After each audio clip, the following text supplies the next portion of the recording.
Hey everybody, it's Becky from Outside the Q. I don't know if you can tell, but it's actually fall around here and the leaves have started to change and it's so beautiful. There's this crisp feel in the air, and I don't know about anybody else, but I really like to make comfort food for my family when it is cold out. So the thing I'm going to make today and show you is, well, my shortcuts for shepherd's pie. And I do have a couple shortcuts that I'd like you to see and follow. And so join me here on Outside the Q while we make shepherd's pie.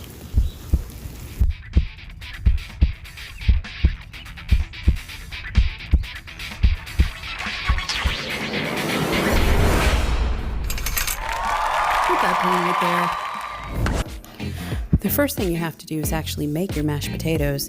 I've chosen some russet or Idaho potatoes and I've basically washed them. Now I have to take the time to peel them, then off to the pot.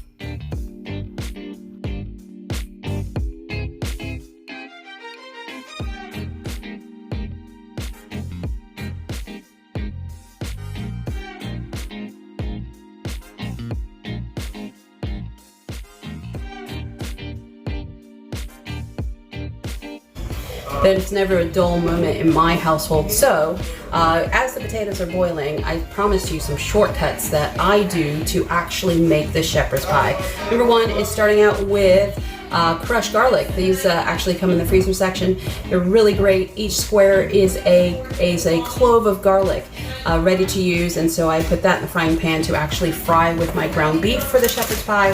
I also do a little bit of chopped frozen onions. Now you can get this from your freezer section. Again, I mix it in there. It saves me time in cutting and chopping, followed by frozen vegetables. I mix in frozen vegetables completely with it.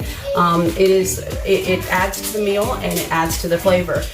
This time though, of course, the other ingredients being tomato paste. We have a can of tomato paste. We also have some beef broth. I don't put the whole thing in, and I'll talk to you about that, and I'll show you that in a minute.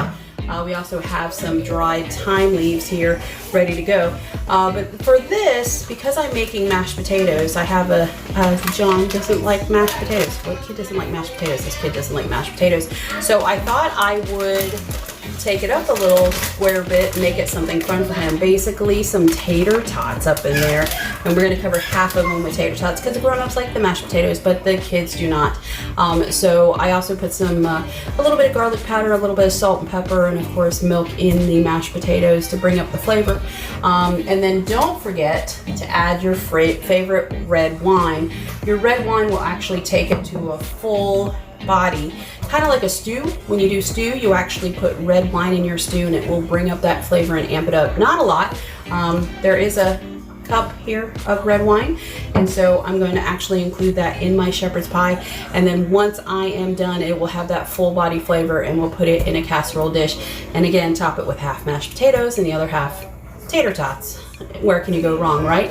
And of course, if you have some red wine left, put it in a glass and it's all yours to actually have as well.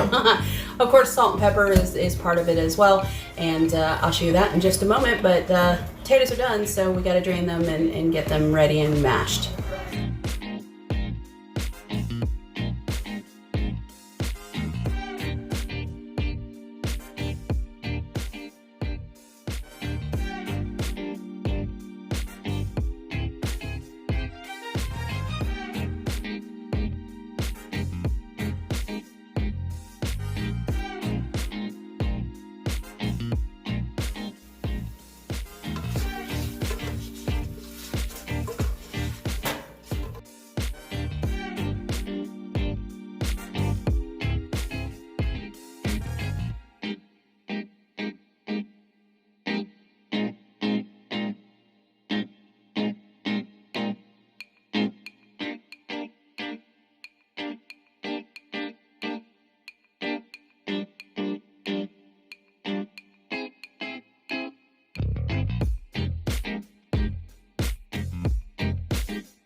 There you have it, a shepherd's tot pie. Thanks for watching. Please subscribe, like, share, follow, and click that bell. See you next week on Outside the Q.